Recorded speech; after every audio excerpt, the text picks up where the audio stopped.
con cầm lọ chả bạch một bạch mọt khi khang con cầm lọ hay khang sòng khang đó chả trai được bua thằng sòng khang mà bóng khác có than chè có tha miên chấm lúa được viên con cầm lọ chấm muối nắng nẹt lên pleng chả ban đây mẹ nẹt lên pleng tê chấm lúa chấm muối nắng nẹt đây tao có nó đi tuần đây một là phu mòn chôn lấy này chả bạch bạch chia món chấm lúa nắng cắt láng rồi viên con cầm lọ chấm muối nắng nẹt khang bài khang tê mình mẹ chấm muối nắng nẹt lên pleng nơi hồ ca nắng tê chả đại xa tại con nắng mau hiện trong hay qua bị gì chả qua xá đấy là qua xá cả ao khmui nè qua xá con cái lo con lo chả rong cả chả ao khmui nó còn tên xá nơi cái bài rong nó mình tôm chập hôi cái bài nông đó tên tới khang cái bài tôm chập hôi nó miến cái phắc xí cái bài nặng này rồi đó kia nó khmui nó còn tên hay khang nó đưa đòn hay khmui màu bánh cọp phép con cái lo con cái lo khấn tranh tới miền nè lòng khluôn nó miền nè bà nung phong ấy phóng tay đây chà của cái ngày rung chi ngày chi luôn ấy tay đây tranh thở cái đài đó tranh thở cái đáy có khăn nó lên mà đã từ bên tao màu ní khang ở mình còn khang ở khang thị ký kháng nẹn cối cái bay nâng cái này nhờ lụa đồ chả lại chặt hối cái bay lụa chặt hối nâng có ta mấy cò màu vi môi cốt đọp thế chà chẳng ạ tập tới rướng ở bên biên tây bên màu chẳng anh chẳng cả này ní cứ cả lai nơi màu bày cả là giúp cái thì đọc làm pí thật nơi ta mà đòi plek bê tông trong nói phum ong sòng cắt trong trái bay khăn tô san chơi đi thì nịp bình khang con cầm lo miên chmo tha xua puốngอายุ30 ปี ឆ្នាំចារងរបួសបែកក្បាលនិងម្នាក់ទៀតទី2ឈ្មោះថាលឹមសុកពេញអាយុ24 ឆ្នាំធ្វើការរោងចក្រចាបច្ចុប្បន្នរស់នៅទីតាំងកាត់ហេតុខាងលើរងរបួសស្រាទី3ឈ្មោះថាម៉សុកពៅអាយុ29 ឆ្នាំជាបុគ្គលិកចារងរបួសក្បាលហើយនឹងភាគីមួយចំហៀងទៀតចាឈ្មោះថារឿនតុកលីអាយុ20 ឆ្នាំជាកម្មកររោងចក្រហើមធ្គាមផ្នែកខាងស្ដាំរបួសស្នាមហ្នឹងគឺខ្ទេចដូចគ្នាមុខហ្នឹងហើមពោពេញមុខហ្នឹងទៅនៅមុនពេលកាត់ហេតុគេឃើញខាងភាគីកូនកំឡោះបានប្រើក្មួយបង្ការឈ្មោះថាលឹមសុកពេញដែលជាក្រុមភ្លេងហ្នឹងចាក្រុមភ្លេងហ្នឹងគឺគាត់ក្មួយទេចាអញ្ចឹងឲ្យតែទិញស្រាប់បៀ2កេសនៅតូបលក់ចាប់ហួយនៅចិត្តកន្លែងរោងការដើម្បីយកមកថែមឲ្យភ្ញៀវហើយដើរទៅហ្នឹងក៏ត្រូវភាគីមកខាងទៅអង្គុយផឹកស៊ីនៅក្បែរកន្លែងលក់ចាប់ហួយហ្នឹងឌឺដងផ្លែផ្កាដាក់គ្នាអញ្ចឹងចាលើកដៃលើកអីចឹងទៅគាត់ខឹងក៏មកប្រាប់ខាងកូនកំឡោះដល់កូនកំឡោះស្រាប់តែលឺអញ្ចឹងហើយនេះចាចាញ់ទៅវិញប្រដាប់ដោយបំពង់ទីបនិងទូថៅចាវាមានទៅមានមកដែរហ្នឹងហើយអញ្ចឹងបន្ទាប់មកទៀតភាគីទាំងសងខាងគឺត្រូវបានសមត្ថកិច្ចមូលដ្ឋានកសាងសំណុំរឿងបញ្ជូនខ្លួនបន្តទៅកាន់ផ្នែកជំនាញព្រហ្មទណ្ឌនៃអធិការខណ្ឌពោធិ៍សែនជ័យដោះស្រាយទៅតាមផ្លូវច្បាប់តែព្រហ្មទណ្ឌហ្នឹងណាគេបែកក្នុងគឺរងគ្រោះហើយចាហ្នឹងមើលទៅព្រោះតែគេក៏ពិនិត្យមើលទៅលើអស់ហេតុដែរណាទៅរករឿងគេមុនកាន់ដំបងទៅរករឿងគេមុនតែទៅរករឿងគេមុនគេដាក់ឲ្យចាយើងថ្ងៃជីស្ដីសួស្ដីយើងទៅធ្វើអ្នកខ្លាំងអីមិនទាន់បានចូលក្បែរអ្នកភូមិនៅស្រួលបួនផងឯងក៏ហ៊ានម៉េះយើងចេះគោរពញាតិសន្តានទៅខុសឆ្គងអីឥឡូវអាអ្នកចាក់ហ្នឹងវាខូចទៀតអាអ្នកទៅទិញមិនដឹងថានិយាយស្អីខ្លះចឹងមិនទិញធម្មតាទេចាំបាច់ទៅរវល់គេអាណាថៃថាទៅមែនទេថាទៅហ្នឹងហើយតែយើងថ្ងៃជីស្ដីសួស្ដីយើងធ្វើដល់កម្មវិធីយើងទៅឯងមកខ្លាំងដែរដល់ខ្លាំងដែរគេដាក់ចឹងហើយចឹងមិនបងប្អូនយ៉ាប់ហ្មងថារាត្រីទឹកខ្មុំទៅជារាត្រីទឹកខ្មុំកូនកន្លោះពូមុខដូចមន់ជុលហើយបានអីទឹកខ្មុំទៀតចាហេតុថ្ងៃហ្នឹងក៏មិនទាន់បានទឹកខ្មុំដែរអត់បានណានៅរាប់នៅរីភៀវនៅគិតលុយគិតកាក់ទុកអីផងតរថ្ងៃទី2បានគេមិនទឹកខ្មុំ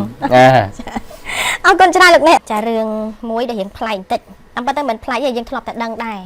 រឿងត្រេនដោយសារតែពីមុនក៏យើងធ្លាប់ឃើញករណីលួចត្រេនជិះទៅឃើញគេដាក់តាំងត្រេនយកមកផ្លាយរបស់គេអញ្ចឹងទៅប៉ុន្តែលើកនេះលក្ខណៈថាឆក់ត្រេនពីអ្នកលក់នេះគ្នាកំពុងតែបើកលំម៉ម៉ូតូយកអីមកកេះដាច់ដាបនេះវិញ30គីឡូឆក់យកគ្នាតាំងមកកេះហ្នឹង30គីឡូចូលវាឆក់មិនរួចទេអាឡាំងហ្នឹងទុកនៅលើហ្នឹងចារួចគ្នានេះម៉ែកូននេះម៉ោង1អាត្រៀតសុកចិត្តងើបទៅទិញត្រេនពីផ្សារដើមកោហ្នឹងចិត្តដាច់មែនវើ30គីឡូយកមកលក់តេតក់ឲ្យគិតមើលយកមកគាត់1គីឡូប្រហែល1គីឡូ20000ហើយ1គីឡូថា15000ទៅឥឡូវបាយអញ្ចឹងមិនថាណាឥឡូវបើស្ដាប់សលេងគាត់បានសម្រេចមកលុយមើលខ្ញុំឃើញអាណិតគាត់ចាហើយកូនអូយយំថាគ្នាខំប្រឹងថាហ៎លក់ចំណេញតិចតួចអីហ្នឹងបានតែប៉ុណ្្នឹងទៅលេស្រាប់តែណោះមកឆក់គ្នាមកអស់ត្រេនមកកេះវាធ្វើឆក់ដបងឲ្យវាជ្រុះហើយវាឈប់ហើយវាងើបលើកត្រេនហ្នឹងជីទៅគាត់តែ1គីឡូ16000ណា30គីឡូវាអស់48000រៀលអញ្ចឹងបានតែថាហ្នឹងហើយមានស្អីហើយយើងគិតថាហ៎យើងលក់ដាច់អត់ប៉ុណ្្នឹងមិនលក់ដាច់ទាំងអស់ហ្នឹងណាអញ្ចឹងបានថាអូយលោកឥឡូវក្រុមការងារយើងដាក់សលេងគាត់តិចក៏បានដែរព្រោះថាយើងវាគាត់វាយើងមិនដែរដឹងអញ្ចឹងមិនដែរឃើញខ្ញុំមិនដែរឃើញអញ្ចឹង ដល់ថ្នាក់ហ្នឹងក៏លើកដល់ថាលើកដៃហ៊ាន អាណិត លួច គាត់ ទៅ មែ រៀន ន គ្នាកំពុងតែដឹកឲ្យយកទៅលក់ហ្នឹង ចា លៀនលុយតែប៉ុណ្្នឹងឡើងទៅដឹកប្រម៉ូទីភ្លឺដើម្បីតាន់គេខ្លាចទៅទិញតាន់គេ ចា ហើយលោកចៅឯងនេះអត់មានគិតអីសោះអត់មានគុណ អត់អាណិត ធម៌ គ្នា មែនចៅ អត់សោះហ្មង ចឹងចៅតែមានគុណធម៌វាលួចវាប្លន់វាអញ្ចឹងហើយ ទេបើថាវាលួចតែមួយផ្លែពីរផ្លែអានេះដល់ថ្នាក់បោះ លីង គ្នា មក នឹង កេះ មកកេះយកទៅទាំងអស់ហ่ะ សុំចង់ឈប់ហើយហ្នឹងវាលើកយកទៅដាក់ម៉ូតូរបស់ណា លើកដាក់ទៅម៉ូតូទាំងពីរនេះដាក់ទៅទាំងអស់ អូទៅពីម៉ូតូ ខ្ញុំផ្ញើឲ្យក្រុមការងារយើងម្ដងទៀតម៉ូតូវាមួយហ្នឹងវាជិះគ្នាពីរនាក់ប៉ុន្តែអាក្រោយហ្នឹងវាមុនដំបូងវាឆក់ហើយវាឈូម្លាំងហ្នឹងហើយវាមិនមែនចឹងឲ្យគ្នាខំប្រឹងឈប់ស្រែកហ្នឹងវាអត់ទៅទៀតទេណាវាឈូហើយវាចុះរើសហើយវាទៅទៀតចឹងដោយសារតែម៉ោង1ជាងម៉ោង1ជាងយើងជប់ដែរគ្នាស្ងាត់ ហើយចុះប្តីតាណាអត់ដឹកអត់អីឆ្ងល់បើមានមនុស្សប្រុសមួយទៅពេលខ្ញុំមិនសូវហ៊ានឆក់ ទេលោកគាត់អត់មាន តែឃើញគ្នាទូចផងហើយស្ត្រីផងបាទគ្នា ហ្នឹងហើយអញ្ចឹងករណីនេះគឺកាត់ឡើងនៅម៉ោង1រំលងអាត្រិតឈានចូលថ្ងៃទី17ឧសភានៅតាមបណ្ដោយផ្លូវសហព័ន្ធរុស្ស៊ីគល់ស្ពានអាកាសផ្សារដីហុយស្ថិតនៅសង្កាត់ទឹកថ្លាខណ្ឌសែនសុខរាជធានីភ្នំពេញតាមប្រភពពីជនរងគ្រោះបានឲ្យដឹងថានៅមុនពេលកាត់ហេតុគាត់និងកូនស្រីបានបើករមាក់សណ្ដោងពីផ្ទះនៅម្ដុំពោធិ៍ចន្ទង់ក្បែរលោកបត្រាដែរដឹងដើម្បីមកទិញទុរេននៅផ្សារដើមកយកទៅលក់បន្តនៅម្ដុំពោធិ៍ចន្ទង់នោះហើយដើមទុនហ្នឹងគឺតិចតួចទេចាទៅតាមជីវភាពហ្នឹងហើយ លួចក្បែរអាហ្នឹងវាលួចនៅក្បែរក្រោមស្ពានអាកាសហ្នឹងនៅ7មករាមែន ឈប់ មើលដល់បានអានមើល សិនអញ្ចឹងជនរងគ្រោះបញ្ជាក់ថាខណៈដែលគាត់បើកម៉ូតូសណ្ដោងរមាក់មកដល់ចំណុចកើតហេតុក៏ស្រាប់តែមានជនសង្ស័យជិះម៉ូតូមួយគ្រឿងមិនចាំម៉ាកនិងអត់ចាំស្លាកលេខមានគ្នា2នាក់ជិះមកអែបម៉ូតូសណ្ដោងរមាក់គាត់ហើយឆក់តរេនគាត់ទាំងកេះនៅលើរមាក់ហ្នឹងបណ្ដាឲ្យជ្រុះមកលើដីហើយជនសង្ស័យបានចុះពីលើម៉ូតូលីតរេនទៅកេះខាងលើហ្នឹងដាក់លើម៉ូតូដុបគ្នាកិច្ចខ្លួនបាត់តែម្ដងធ្វើឲ្យគាត់និងកូនស្រីភ័យស្លន់ស្លោជនរងគ្រោះបានរៀបរាប់ថាគាត់ហួសចិត្តចំពោះជនសង្ស័យខាងលើដោយឃើញចាគាត់ខ្វះខាតហើយនៅធ្វើបាបគាត់ទៀតចាអញ្ចឹងគល់ស្ពានអាកាសផ្សារដីហុយចាមកដល់ចំណុចហ្នឹងគល់ស្ពានអាកាសផ្សារដីហុយម្ដងក៏មានប៉ូលីសដែរតែប៉ូលីសនៅក្នុងស្ពាន ចុះម៉ោង1ជាង អូចាប់បាត់ហើយ ម៉ោង1ជាងអាណិតគាត់ ដល់ទីមិនទេចឹងមក ចា ហ្នឹងហើយប៉ុន្តែគល់ស្ពាននៅក្រុមស្ពានមានអីមានប៉ូលីសថានៅក្រុមស្ពាន មកដល់គ្នាហើយមើលបើមករមាក់ហ្នឹង ការដល់បាននេះគល់ស្ពានហ្នឹងម្ដុំលក់ផ្កាក្បែរវត្តយើង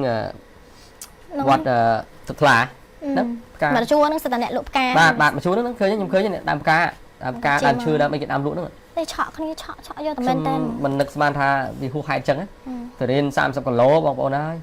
480000ទៅទិញពីគេយកទៅលក់ហ្នឹងបាន1គីឡូ20000 អញ្ចឹងបានថា យកទៅស៊ី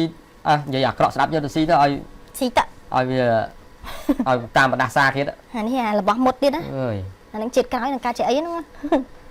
ឡើងដើមលកា ឥឡូវស្ដាប់សលេងគាត់តិចដោយសារខ្ញុំយកវាហួសចិត្តពេកអាចក្រុមយើងដាក់មាន ទៅរៀនប្រហែល មើលកូនយំទៅហួង អូឆក់យកហ្មងហ៎ប្រហែលអ្នកគ្នាវាប្រហែលអ្នកមកយ៉ាងអូថ្លៃចឹងណោះចោលហ្នឹងក៏វាអស់ក្បាច់ហ្មងលេងទៅរៀនមកកែឲ្យប្រហែលផ្លែដែរមកកែ30គីឡូអូតំទិញមកពីណាចៃមកកែ30ផ្លែ អាណិតកូន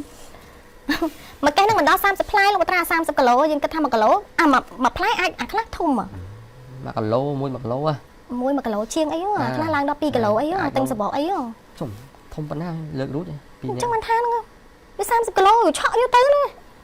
រួចអត់ចង់បានដែរតែមិនចុះប៉ុណ្ណឹងទៅធ្វើម៉េចទេអញ្ចឹងឲ្យបងប្អូនយើងប្រយ័ត្នយកប្រឡប់អញ្ចឹងបើកបអីសិតអីប្រយ័ត្នតែមានប្រុសមួយទៅមានអីទេតោះ ឥឡូវបញ្ចប់ប៉ុណ្ណេះចាលោកមត្រាចាំថ្ងៃស្អែកយើងមានរឿងរ៉ាវ ដល់វេលាទៅហើយ ចាសាកដល់មក និយាយនឹងដល់ល្មម អ្នកក្រោយនៅតរេនដែរប៉ុន្តែចាំដាក់ស្អែកទៅអីទេចា តរេនអញ្ចឹងមានអីទេចាំស្អែកចាំញ៉ាំតរេនទៀតតែតរេនយើងញ៉ាំនៅស្រុកបានណាញ៉ាំតរេនយកមកពីក្រៅស្រុកទេបាទត្រង់ហ្មងមកពីថៃក៏មិនហូបដែរមកពីវៀតណាមក៏មិនហូបទៀតមិនខ្ចីហូបមិនមែនអត់លុយទិញទេបាទមកពីវាមានលុយ តាមពិតទៅភ្ជាប់តែចាស់ដោយសារតែលោកបត្រាមិននិយាយរឿងតរេនថៃ